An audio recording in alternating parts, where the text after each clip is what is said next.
जिंदगी गीदड़ की 100 साल जिंदगी से बेहतर है। ये तारीखी अल्फाज उसी मर्द मोमिन शेर दिल मर्द मुजाहिद के हैं जिसके होते हुए अंग्रेज भारत पे कब्जा जमाने में नाकाम रहे। इस मर्द मुजाहिद ने कभी हालात से समझौता नहीं किया।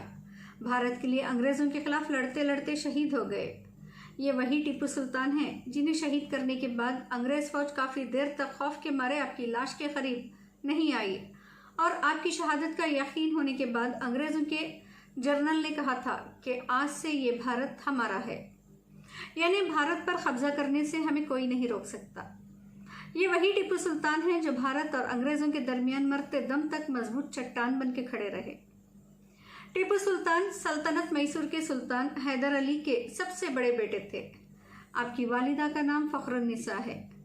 जिस वक्त टीपू सुल्तान अपना बचपन गुजार रहे थे, ये वो दौर था जब अंग्रेज हिंदुस्तान में अपने कदम जमाने की कोशिश कर रहे थे। टीपू सुल्तान के वालिद हैदर अली ने टीपू सुल्तान की परवरिश का बहुत अच्छा इंतजाम किया था। उनकी तालीम के लिए दूर दूर से काबिल व माहिर असातिज़ा को मुकर्रर किया गया। टीपू सुल्तान एक बाअमल आलिम के साथ साथ अरबी, फारसी, अंग्रेजी, फ्रांसीसी, उर्दू और तमिल जैसी कई ज़बानों के माहिर थे। इसके अलावा बचपन ही से आपने घोड़सवारी, तीरंदाजी, तलवारबाजी, नेज़ाबाजी में महारत हासिल की थी। 1769 में अंग्रेज़ों ने टीपू सुल्तान की सल्तनत में वाक़िया एक बंदरगाह पे कब्जा कर लिया। टीपू सुल्तान इस हादिसे की वजह से सुकून से नहीं बैठ सके और आपने अपने वालिद हैदर अली के साथ मिलकर बदला लेने की ठान ली थी और यहीं से सेकेंड एंग्लो मैसूर वार शुरू हुई, जिसमें टीपू सुल्तान ने अपने वालिद हैदर अली के साथ मिलकर अंग्रेज़ों को धूल चटाई। 1780 में अंग्रेज़ों ने एक बार फिर जंग छेड़ दी, लेकिन इस बार भी टीपू सुल्तान अपने वालिद हैदर अली के साथ 90,000 का लश्कर लेकर बेंगलुरु पहुंचे। इस जंग में भी टीपू सुल्तान ने अंग्रेज़ों को नाखून से चबवाए और अंग्रेज़ों को शिकस्त दी। ये अंग्रेज़ों की इतनी खतरनाक हार थी कि इसका असर बरतानिया तक पहुंचा और वहां पर भी हार का मातम मनाया गया। 7 दिसंबर 1782 को वालिद हैदर अली का इंतकाल हुआ। उस वक्त टीपू सुल्तान की उम्र 22 साल थी और वालिद के इंतकाल के बाद टीपू सुल्तान के ऊपर मैसूर सल्तनत की जिम्मेदारी आन पड़ी और जब टीपू सुल्तान मैसूर सल्तनत की तख्त पे बैठे तो इन्हीं कई किस्म की दुश्वारियों का सामना करना पड़ा। आपके आसपास की रियासतों की अफवाज के साथ साथ अंग्रेज फौज भी बहुत बड़ा चैलेंज थी, लेकिन टीपू सुल्तान की जंगी सलाहियत समझबूझ के सामने अंग्रेज़ों की तमाम तर साजिशें नाकाम हुई। इस दौरान एक वक्त ऐसा भी आया जब अंग्रेज़ों को टीपू सुल्तान के साथ मुआहिदा करना पड़ा और इस मुआहिदे में टीपू सुल्तान ने जो भी शराइत रखी थी अंग्रेज़ों को मजबूरन इन्हीं मानना पड़ा। और ये तारीख का पहला मौका है जब एक हिंदुस्तानी बादशाह अंग्रेज़ों पर भारी पड़ा। उस वक्त टीपू सुल्तान की बहरिया फौज दुनिया भर में उस दौर की सबसे बड़ी और ताकतवर फौज मानी जाती थी।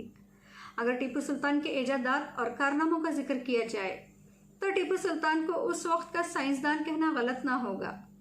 टीपू सुल्तान उस दौर के सबसे बड़े मिसाइल मैन कहलाए जाते हैं।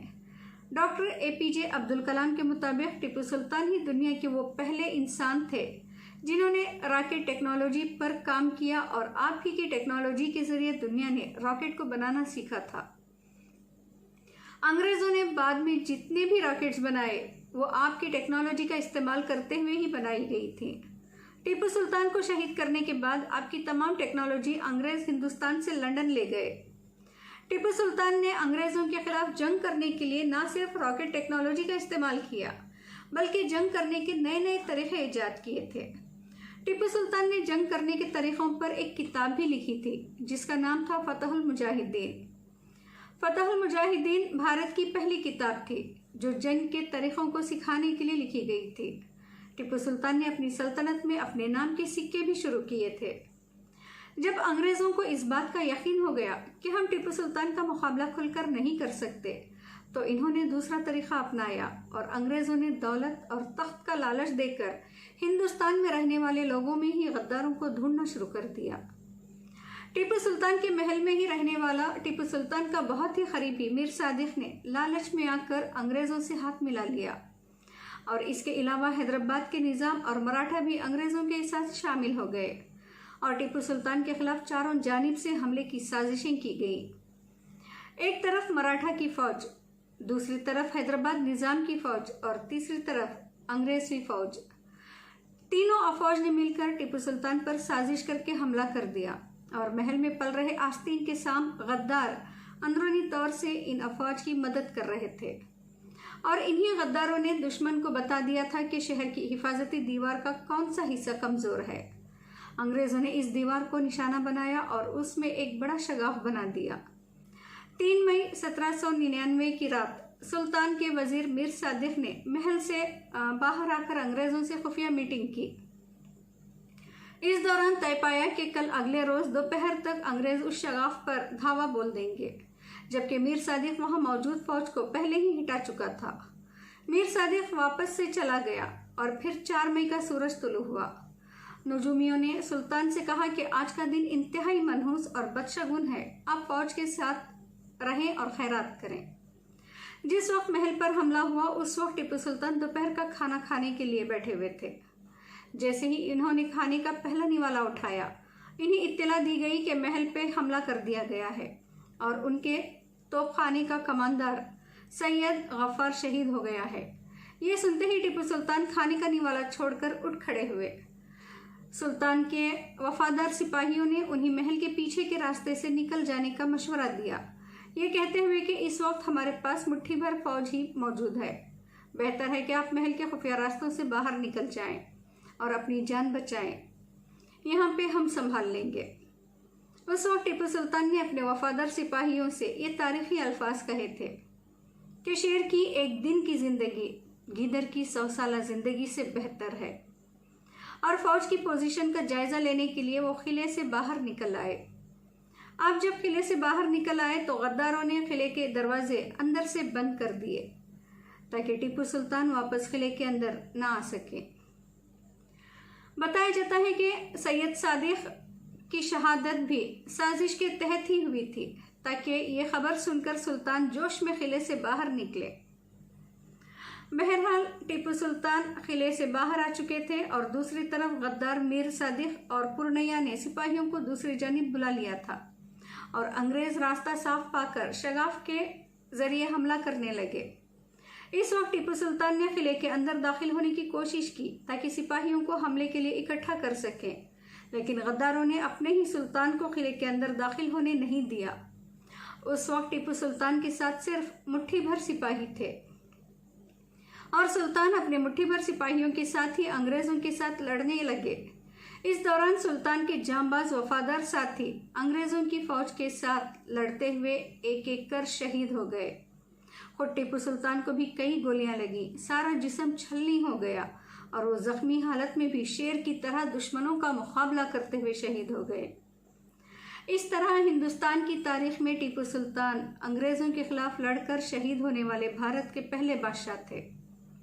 टीपू सुल्तान से अंग्रेज इस कदर खौफजदा थे कि जब टीपू सुल्तान शहीद हुए तो बहुत देर तक अंग्रेजों के अंदर इतनी जुर्रत नहीं थी कि वो टीपू सुल्तान की लाश के पास आ सके। इस वक्त अंग्रेजों के जर्नल ने ये अल्फाज कहे थे कि आज से हिंदुस्तान हमारा है। इससे आप खुद अंदाजा लगा सकते हैं कि टीपू सुल्तान के होते हुए किसी की इतनी जुर्रत मजाल ना थी कि वो भारत की तरफ नजर भी उठाकर देख सकता। शहादत के वक्त टीपू सुल्तान की उम्र 49 बरस थी, जिसकी वजह से उन्हें 49 तोपों की सलामी दी गई और उन्हें पूरे फौजी एजाज के साथ श्रीरंगपट्टन में दफन किया गया।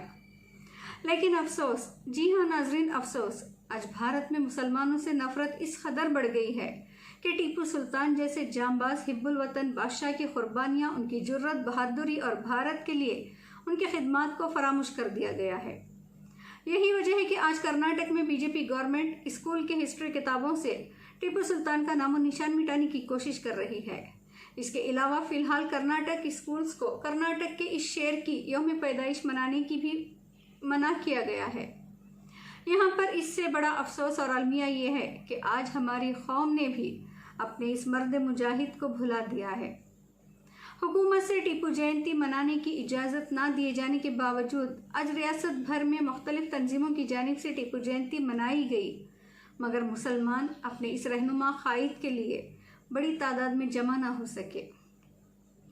बिलखुसूस उर्दू असातिज़ा का किरदार बुज़दिलाना रहा रियासत के एक इलाके में जहां टीपू सुल्तान की यौम पैदाइश मनाई जा रही थी, वहीं ग्राउंड में स्कूल बच्चे खेल रहे थे, लेकिन खौफ के मारे उन्हें शामिल होने की इजाज़त नहीं दी गई, न ही असातिज़ा शामिल हुए। इस तरह हम खुद अपनी नस्लों को अपने असलाफ की कुर्बानियों, उनके कारनामों से दूर कर रहे हैं। ऐसे में कौम में टीपू और मोहम्मद बिन कासिम क्यों कर पैदा होंगे? आज एक फिल्मी अदाकार के लिए स्कूल कॉलेजेस बंद किए जाते हैं, लेकिन मुल्क के जांबाजों के याद करने तक की इजाज़त नहीं दी जाती, और हम खौफ के चलते गुलामी का तोह गलों में पहने बुज़दिली को हिकमत का नाम दे रहे हैं।